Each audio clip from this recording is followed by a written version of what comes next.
네, 여러분 안녕하세요. 미국의 9월 FOMC 회의, 그게 하나의 피벗의 시대를 포문을 여는 하나의 정점과 같은 역사적 이벤트가 열렸었는데요. 그 금리 인하가 사실 빅컷의 금리 인하였습니다. 그래서 정말 경기 침체, 심각한 경기 침체 오는가? 경기 침체 말고 그 이상의 무언가가 오는가 하는 굉장히 많은 공포감, 우려감들을 갖고 계시다는 것을 저도 알고 있습니다. 그래서 여러분들께 오늘 발간된 OECD 경제 전망서와 또 국제금융센터에서 진단한 글로벌 리스크 워치, 이 두 가지의 자료들을 활용해서 현재 지금 경제를 또 어떤 예의주시해야 될 변수들이 앞에 놓여 있는지, 그 각각의 변수들이 현재 어떤 상황인지를 좀 명확히 한번 진단해 보고 다음 순서로 넘어갈 필요가 있지 않을까 하는 생각으로 말씀을 드려보도록 하겠습니다. 자료 좀 보도록 하겠습니다. 오늘 발간된 OECD 경제 전망서의 표지입니다. 부제가 있죠. Turning the Corner라고 쓰여 있습니다. 이렇게 코너를 도는 구간은 어때요? 굉장히 조마조마하죠. 물론 이 코너를 다 돈다면 어려운 고비죠. 어려운 고비를 지나간다면 이제 탄탄대로라고 좀 생각해 볼 수 있겠죠. 어쨌든 지금은 어려운 고비를 지나는 구간이고 그 어려운 고비를 지나면 괜찮다고 볼 수 있어요. 근데 역시 코너를 지나지만 무조건 다 넘어지는 게 아닙니다. 어떤 위험 요인이 있는지를 알고 잘 조심스럽게 움직인다면, 특히 코너 돌 때 여기 그림처럼 이런 웅덩이 같은 거, 이런 함정에 잘못 놓이면 우리는 우당탕탕 넘어지거든요. 그래서 잘 코너링을 할 필요가 있겠다라고 의견을 드립니다. 터닝 더 커너라는 부제를 담은 이 OECD 경제 전망 보고서에서 앞에 그 요약적인 메시지를 전달하는데, 그중에서도 제가 세 개의 문장을 가지고 왔습니다. 글로벌 아웃풋 그로스, 그러니까 세계 경제 성장률이 remained resilient, 참 회복력 있게 유지되고 있다. 그리고 물가 상승률은 continued to moderate, 안정화되고 있다. 적당하게 물가 상승률이 디스인플레이션 현상이 나타나고 있다. 그리고 growth has been relatively robust, 성장세가 상대적으로 강하기까지 하다라고 OECD는 진단하고 있는 겁니다. 그러니까 지금 세계 경제가 경제 위기 상황에 놓인다라는 판단이 아닙니다. 다만 코너를 잘못 돌았다간 우당탕탕 넘어질 수 있겠죠. 위험 요인은 분명히 있다는 거예요. 보시는 것처럼 significant risk remains, 굉장히 중요한 심각한 리스크 요인은 분명히 있다라는 거예요. 그 리스크 요인이 뭔지를 판단해 봐야 되지 않겠습니까? 판단해 봅시다. 그래서 저는 매월 발표되는 국제금융센터의 리스크 워치를 참조하고 있습니다. 제가 아닌 국제금융센터는 이렇게 7가지 리스크 요인들이 있다라고 현재 진단하고 있는데, 자산 가격 조정이라는 리스크 요인이 발생 가능성도 높고 발생했을 때 영향력도 크다. 그리고 경기 침체도 역시 발생 가능성이 높다. 영향력도 굉장히 크다. 신용 위험도 역시 고려해야 된다. 중동 사태가 확전되는 양상이면 또 굉장히 우리가 예의주시해야 될 만한 위험 요인이 될 수 있다. 엔캐리 트레이드 청산이 일어날 수 있다. 라는 것은 빨간색으로 표시한 이유는 신규로 여기 안에 7대 리스크 요인으로 없던 요인이 신규로 등장했는데, 신규로 등장한 요인이 7위나 6위도 아니고 5위로 안착했습니다. 이 엔캐리 청산 절차가 진행됨에 따라서 또 심각한 리스크 요인으로 작용할 수 있다. 디스인플레이션이 지연되거나 물가 안정세가 지연되거나, 그럼에 따라서 무슨 현상? 통화 긴축 기조가 장기화될 수 있기 때문에 이것도 여전히 리스크 요인이다. 다만 신용 위험이나 디스인플레이션 지연이나 통화 긴축 기조 장기화라는 리스크 요인은 종전에 생각했던 것보다 우려가 좀 줄어들고 있는 것이고, 중동 사태 확전이라는 리스크 요인이나 자산 가격 조정 리스크도 여전히 상존한다. 경기 침체에 대한 우려도 좀 점증됐다. 순위가 점증됐다. 그래서 2번과 5번이 가장 점증되고 있는 리스크 요인이다라고 판단해 볼 수 있겠죠. 자, 그러면 지금부터 이 7가지 리스크 요인에 대해서 하나하나 여러분께 진단해 드려 볼 수 있도록 해 보겠습니다. 물론 말이죠. 이 7가지 리스크 요인 중에서 중동 사태 확전 여부는 제가 말씀드리기 어려워요. 이것은 어떻게 되는지는 또 다른 변수가 됩니다.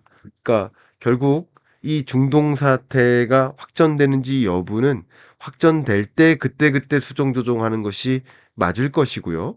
중동 사태 확전 여부에 대해서는 제외를 하고 나머지 6가지를 하나하나 진단해 보는 시간을 가져보면 어떨까 의견을 드려보도록 하겠습니다. 첫 번째 이야기 달려가겠습니다. 자산 가격 조정입니다. 많은 사람들이 금리 인하 있을 때마다 심각한 경제 위기 옵니다. 라고 이렇게 말씀하시는 경우를 저는 들었습니다. 우연히 들었습니다. 그런데 그 경기 침체라는 것이 금리 인하와 동반된다면 자산 가격이 조정될 수 있어요. 경기 침체와 금리 인하가 동반되는 방식이라고 한다면. 그러니까 여기서의 경기 침체는 심각한 경기 침체입니다. 마일드한 경기 침체가 아니에요. 저 역시 마일드한 경기 침체 현상이 이미 시작되고 있다라고 의견을 드렸죠.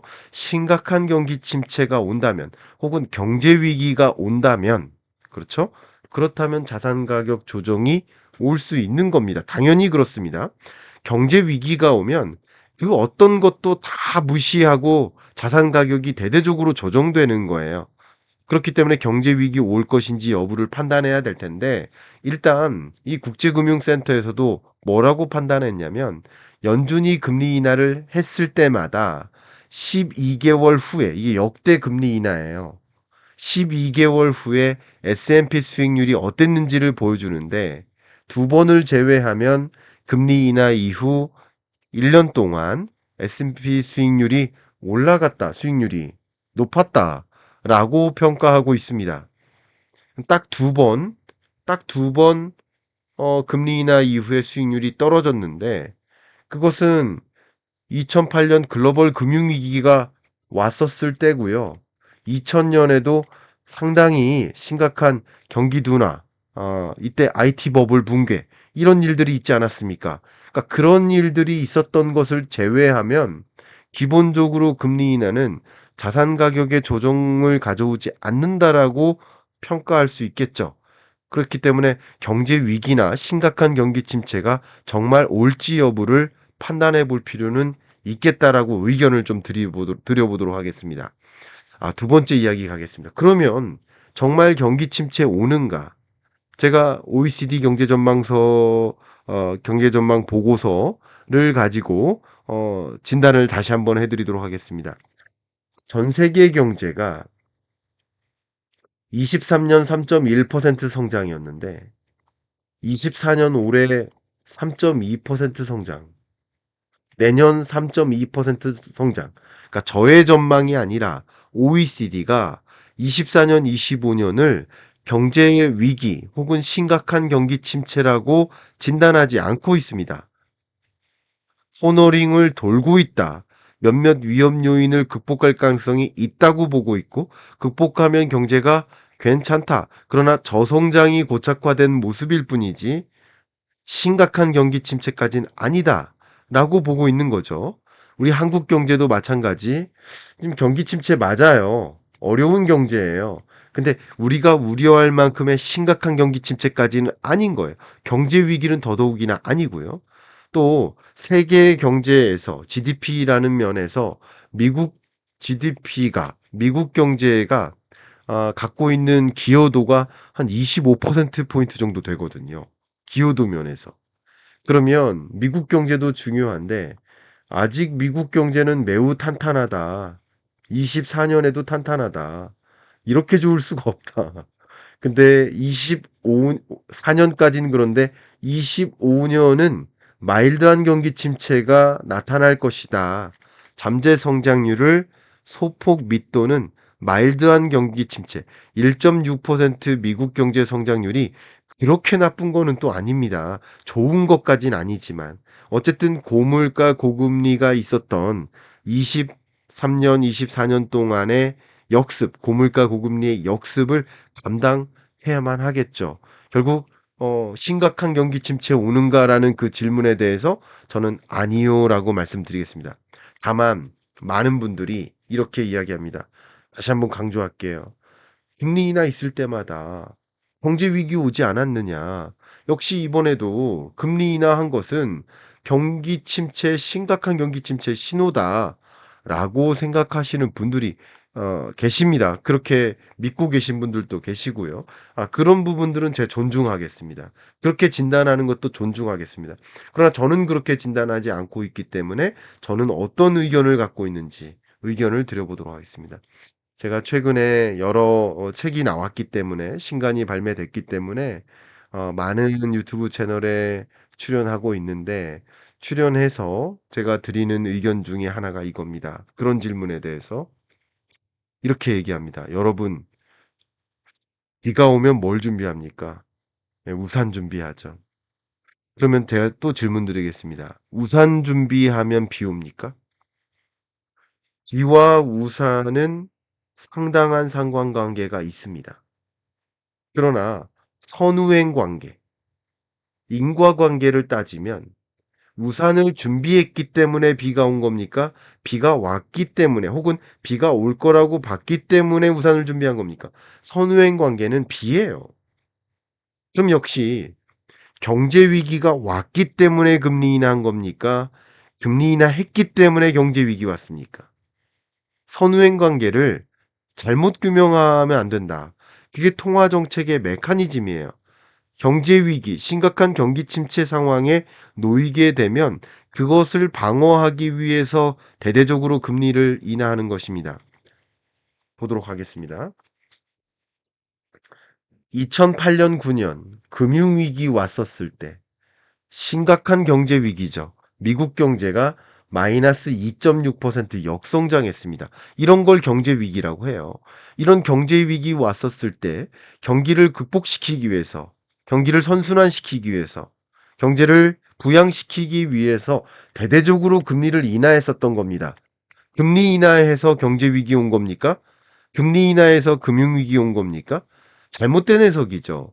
2020년 팬데믹 위기도 마찬가지예요. 거의 비슷한 수준의 경제 충격이 작용됐습니다. 미국 경제가 정말 마이너스 2.2% 역성장한 거 심각한 경제 위기입니다. 이런 경제 위기가 왔을 때 금리를 대대적으로 인하했던 거죠. 그러면 여러분 팬데믹 경제 위기인데 금리 인하해서 팬데믹이 찾아왔다는 해석을 해볼 수밖에 없는 거죠. 아닙니다. 팬데믹이 찾아와서 경제 위기가 온 팬데믹 경제 위기인데 금리 인하 이후에 팬데믹 경제 위기가 왔다는 식으로 해석할 필요가 있나요? 팬데믹 경제 위기가 왔고 대대적인 금리 인하를 했던 것이죠. 또 역시 2024년 9월 FMC 이 역사적인 FMC 회의를 놓고도 많은 분들이 이렇게 생각하시기도 합니다. "비컷을 단행했다는 얘기는 심각한 경기 침체의 신호 아닌가?" 이렇게 판단하시는 분들이 분명 계십니다. 존중하겠습니다. 그러나 저의 의견을 또 드려볼 수 있도록 하겠습니다. 2008년 글로벌 금융위기 때 비컷의 금리 인하를 했거든요. 2020년 팬데믹 경제 위기 때 비컷의 금리 인하를 했습니다. 그러면 이때의 금리 인하는 어떻게 했냐면 이번 주 목요일 날 FMC 회의가 있어요. 그런데도 그걸 무시하고 일요일 날 긴급 소집 회의를 열어요. 긴급 FMC 회의를 열어요. 일요일 날 말이죠. 더군다나 미국처럼 그 정말 자율성을 강조하는 워라밸을 강조하는 그런 문화에서 연준 의장들 그러니까 연방준비은행 총재급들 이 한 명 한 명이 한국은행 총재급인데 12명이 모입니다. 그리고 9 명의 참관자들까지 포함해서 19 명이 모여야 FOMC 회의가 개최돼요. 물론 19 명만 모이는 게 아니겠죠. 정말 많은 그런 정말 한국은행 총재면 장관이라고 표현해 볼 수 있을까요? 장관급이라고 표현해 볼 수 있을까요? 그런 급의 사람들을 일요일 날 불러서 비행기 타고 오겠죠. 와서 긴급 소집 회의 열어서 B컷의 금리 인하를 합니다. 만약에 9월 FOMC 회의가 정말 경기 침체 상황에 놓였다고 진단하고 심각한 경기 침체 상황을 걱정해서 B컷의 금리 인하를 했다면 9월 FOMC 회의까지 기다리지 않았을 거라고 저는 생각을 합니다. 이해 가셨죠? 그러니까 앞으로의 경제 상황 속에서 물가 안정 목표는 거의 확정적으로 확신 있게 잡혔다고 생각하니까 그러니까 이제 물가 안정 목표는 이뤘으니 이제 최대 고용을 또 이뤄보자 하는 의지로 B컷의 금리 인하를 어, 선제적으로 보험성으로 한 것이다라고 평가해 볼 수 있겠습니다. 그러면 경기 침체 오는가라는 질문에 대해서 세계적으로 경기 침체 오는가? 어, 오히려 미국보다 먼저 금리 인하한 영국, 캐나다는 미국보다 서둘러서 2번이나 인하했어요. 유로존도 금리 인하 2번 했습니다. 미국보다 먼저. 스위스, 스웨덴 먼저 금리 인하합니다. 그러면 멕시코, 뭐 그 밖에 여러 나라들, 이런 나라들이 금리를 인하하는 이유는 뭐예요? 이제 경기 부양을 위해서 금리 인하는 경기 부양책이에요. 이제 경기 부양책이 작동될 거 아닙니까? 그 부분에 대한 기대는 하지 않으시렵니까? 하는 질문을 던지고 싶습니다. 금리 인하를 통해서 이제 경기 부양을 시키려는 의지가 발동되고 있기 때문에 OECD도 지금 코너를 돌고 있다라고 표현한 거예요. 그래서 turning the corner 이 부분을 좀 기억해 주십시오. 물론 불안한 요소들은 있어요. 그래서 그 불안한 요소들이 경기 침체 오는가에 대한 진단을 해볼 필요가 있어요. 그런데 제가 지금 드리는 이 이야기 속에서는 경기 침체에 대한 과도한 공포감을 가지실 필요 없다. 과도한 공포감이 경기 침체를 가져오겠죠, 오히려. 그래서 지금 상황에서는 그렇다라고 의견 드리겠습니다. 역시 리스크 요인 또 뭐가 있습니까? 신용 위험이에요. 신용 위험이 왜 발생한지 한번 생각해 보세요. 가장 대표적으로 우리나라 같은 경우도 금리를 인상했어요. 높은 금리를 도입하니까 상대적으로 기업들은 자금 조달 부담이 커져요. 왜냐하면 자금을 조달했는데 이자 상환 부담이 커지는 거죠. 그런데 금리가 올라가니까 결국 부동산을 구매하고자 하는 부동산을 매수하려는 의지도 꺾였죠. 22년, 23년, 24년 상반기까지 꺾였었죠. 그러니까 결국 건설사들이 금융사로부터 대출받아서 분양 사업을 해서 돈을 벌어보고자 했는데 매수세가 꺾이니까 분양이 다 안 되니까 돈을 못 갚죠. 이게 신용 위험이죠. 근데 반대로 이게 어떤 과정에서 신용 위험이 도래된 거예요? 고금리 속에서 신용 위험이 도래된 거예요. 근데 이제 금리를 인하한다는 거죠. 금리를 인하한다는 것은 그 신용 위험의 정도가 조금은 한숨 쉴 수 있을 정도로 낮아진다고 해석할 수 있지 않겠습니까? 자료를 좀 보여드릴 텐데 역시 낮아진 금리 왜냐하면 기준금리를 인하할 때 시중금리가 먼저 떨어지거든요. 유동성도 증가한단 말이에요. 그게 부동산이나 여러 유형 자산 가격을 지지시켜 줘요. 또 차주, 기업이나 주택 매수자들의 상환 능력이 제고돼요. 민간 기업이 금리 이제 떨어지면 한번 대출 받아서 사업해 볼까? 공실률이 좀 줄어요. 그럼 민간의 디폴트 규모도 줄어들 소지가 오히려 있는 것이에요. 그러니까 고금리 기간 동안 부동산 가격 하락이 우려됐었고, 그게 담보가액을 하회시킬 수 있고, 부동산 매도가 증가되고 상환 능력이 저하되고 은행 부실화로 연결됐었죠. 그러나 그 정도, 지금도 부동산 PF 부실이 있어요, 우리나라.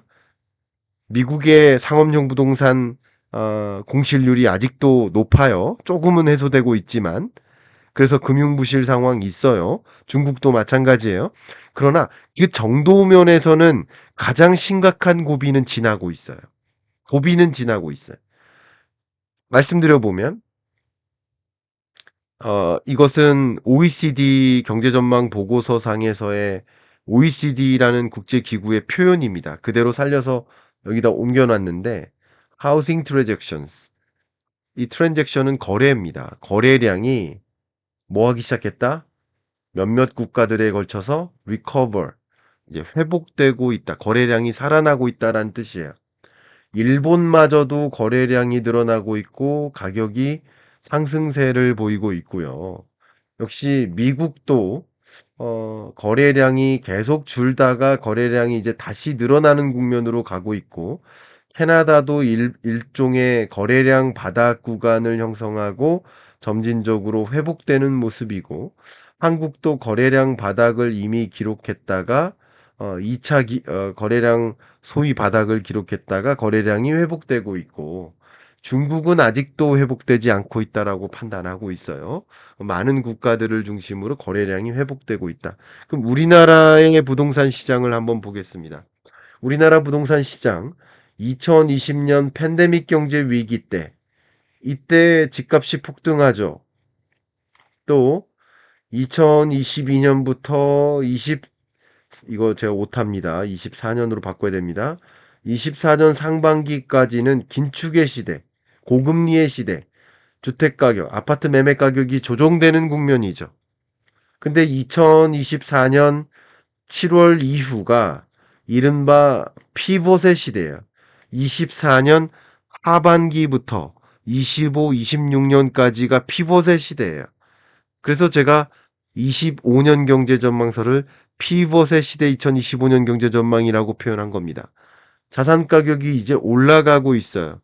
그러니까 금리의 정점을 지금 정점에서 내려오고 있고, 자산 가격의 소위 말하는 어, 최저 가격에서 반등하고 있고, 이런 모습들은 신용 위험이 줄어들고 있는 거예요. 이것을 기술적으로 본다면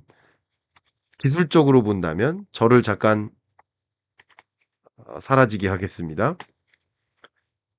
전국 가격 기준으로는 7월 기준으로 아파트 매매 가격이 플러스로 반등한 것이고요. 그죠? 서울의 경우에는 5월을 기준으로 아파트 매매 가격이 반등한 것입니다. 그죠? 서울시의 각 구별로 쭉 본다면, 그죠? 구별로 본다면 몇몇 구들, 마포구나, 뭐 성동구나, 용산구나, 서초구나, 강남구 같은, 뭐 영등포구 같은 몇몇 구들이 먼저 반등했고요. 그리고 또 다른 주요 구들도 반등을 했고요. 그죠? 그리고 반등하지 않던 노원구, 도봉구, 강북구 같은 지역도 또 역시 여기 보시면 금천구 같은 지역도 마저 반등한 상태. 이런 구간을 소위, 이건 기술적 분석입니다만, 매매 가격이 점진적으로 상승 전환되고 있는 모습들을 여러분 확인할 수 있죠. 그러면 이런 국면에서는 쉽게 말하면 건설사나 금융 부실을 우려했던 금융사들은 다소 한시름은 놓는 거예요. 다소. 그러니까 최악의 고비는 지나고 있는 거. 그 건설사들의 입장과 금융사들의 입장도 그러합니다. 그러니까 부동산 PF 부실 문제가 완전히 해결된 건 아니에요. 아직도 코너링을 돌고 있는 거예요. 그리고 정부도 역시 그런 부분이 터지지 않도록 매니징하고 있는 거예요. 금융사들도 리스크가 터지지 않도록 리스크 매니지먼트에 들어갔고 대출을 적극적으로 해주지 않아요. 중국마저도 얼마 전에 제가 즉시 분석해 드렸지만 12개 시도에 걸쳐서 "이제 인프라 건설 그만해. 부채 매니지먼트 해."라고 경고를 했죠. 중국 정부가. 그렇게 움직이고 있는 거예요. 그렇기 때문에 신용 위험이 실제 발생하지 않는 거예요. 신용 위험이 발생하면 금리 인하를 안 하고 실제 신용 위험이 발생하면 경제 위기 오는 거죠. 신용 위기가 오는 거죠. 그러나 지금으로서는 이렇게 움직이기 때문에 '경제 위기로까지 전개되지 않는다.'라고 판단할 수 있습니다. 네 번째 리스크 요인은 엔캐리 청산입니다. 보겠습니다. 엔캐리 트레이드가 왜 일어났었어요? 24년 3월 일본의 금리 인상이 있기 전까지는 미국이 금리 인상 대대적으로 하는 동안 미국의 금리와 일본의 금리 차가 5.6% 포인트 났었어요. 그러다가 일본은 금리 인상하고 미국은 B컷의 금리 인하를 하니까 미국과 일본의 금리 격차가 줄어드는 거예요. 제가 항상 말씀드리지만 스테이터스를 보지 마라. 스테이터스를 보는 게 아니라 변화, 플로우를 보셔라. 어떻게 변화하는지를 보셔라. 실제 엔캐리 트레이드가 대대적으로 일어났던 구간은 이 구간입니다. 금리 격차만 보면 이 구간이 더 벌어져 있죠. 그러나 이렇게 변화하는 구간에 엔캐리 트레이드가 일어나요. 일본에서 돈을 차라리 대출받아다가 뭐 미국에 저금하자 뭐 이런 움직임인 거죠. 엔캐리 트레이드가. 근데 이제 금리 격차가 축소되는 구간에 청산되는 효과가 나타나는 거예요. 실제 엔캐리 트레이드가 개인의 경우에는 개인과 가계, 기업, 정부 3대 경제 주체가 다 엔캐리 트레이드를 이뤄 나갔었어요. 우리 국민연금이라는 정부 사이드에서도 해외 주식 투자 비중을 늘려나가는 거랑 비슷하듯이 당연히 엔캐리 트레이드가 3대 경제 주체를 걸쳐서 다 일어났었어요. 근데 개인만 잠깐 보자는 거예요. 개인의 FX 거래 규모를 보면 사상 최대치죠. 1경엔을 초과했었어요. 22년에. 그리고 그 수준을 월 평균 유지하고 있습니다. 자, 이런 겁니다. 그러면 엔캐리 청산이 일어나고 있느냐? 얼마 전에도 분석해 드렸지만 엔캐리 청산이 일어나기 시작했습니다. 엔캐리 청산이 일어나기 시작. 이게 밑에 있으면 0월 기준으로 밑에 있으면 순 유출, 엔캐리 트레이드가 일어나는 것이고 그리고 급속하게 엔캐리 트레이드가 줄고 엔캐리 청산이 늘어나는 현상이 있죠. 이 구간이. 그죠? 이제 엔캐리 청산이 말 그대로 일어나고 있는 겁니다. 이게 지난 5년 동안의 흐름인데 조금 당겨서 최근 6개월을 놓고 본다면 7월 이후에 엔캐리 청산 절차가 전개되고 있는 겁니다. 그러나 이게 급속한 속도로 청산이 아니라 완만한 속도로 청산이 이루어지고 있다라고 보고 있기 때문에 이 청산의 규모가 어마어마하게 전개된다. 그러면 미국에 투자됐던 돈이 빠져나간다는 뜻이거든요. 어디서? 미국에 저축됐던 돈이, 미국 주식 투자로 이어졌던 돈이 일부 빠져나간다는 뜻이에요. 바로 그겁니다. 물론 과거에 이 엔캐리 트레이드 이 자금이 그동안 뭐 정말 고금리 통화 또 국채 투자 뭐 이쪽으로도 갔었겠지만 최근에는 헤지 펀드 뭐 증권사를 통해서 정말 다양한 기관을 통해서 다양한 자산과 다양한 만기로 투자를 하고 있기 때문에 이 다양한 만기까지 생각을 해 보면 그 엔캐리 자금의 뭐 많게는 한은 기준으로 본다면 뭐 3조 달러 정도 된다고 추정을 하고 있어요, 한은은. 근데 이 정도의 돈이 만기가 다 다르고 투자 유형이 다르기 때문에 정확히 얼만큼 빠져나갔는지를 그 규모를 산정하기는 굉장히 어렵습니다. 그러나 그 규모가 어쨌든 점진적으로 빠져나올 가능성이 있기 때문에 그게 미국의 자본 시장을 흔들 수 있어요. 기본적으로 기본적으로 금리 인하와 함께 은행에 쏠렸던 자금이 주식시장이나 부동산 시장으로 갈 여지는 있지만 주식 시장이나 그 밖의 자본 시장의 경우에는 엔캐리 청산 절차가 일어남으로써 조정 절차를 몇 번씩 가져갈 수 있습니다. 이것은 가장 우리가 예의주시해야 될 그런 리스크 요인이지 않나라고 의견을 드리도록 하겠습니다. 그 밖의 리스크 요인 한 가지가 뭐예요? 이러다가 마치 다 된 밥에 재 뿌리듯이 디스인플레이션 현상이 지연되지 않을까 하는 걱정 있습니다. 지연되면 2차 인플레가 오면 어떡하지? 하는 걱정이 있을 수 있어요. 그런데 이 부분에 대한 OECD의 평가를 말씀드리면 목표 물가에 도달한 것, 목표 물가를 밑도는 구간을 이 파란색으로 표시한 거예요. 그 목표 물가에 거의 가까운 수준, 그죠? 거의 가까워진 수준을 회색으로 표시한 거예요. 그러니까 2021년까지는 인플레이션 현상이 없었던 거예요. 대부분의 나라들이 목표 물가를 하회했었던 거예요. 근데 이제 목표 물가를 하회하는 나라들이 많아졌고, 그리고 목표 물가에 거의 준하는 나라들이 많아진 거예요. 그 목표 물가를 아직 목표 물가 수준에 도래되지 않은 나라는 일부인 거예요. 그러니까 점진적으로 디스인플레이션 현상이 전개되고 있기 때문에, 그리고 경기 침체라는 것을 우려할 만큼의 상황이라고 한다면 디스인플레이션 현상은 진전된다.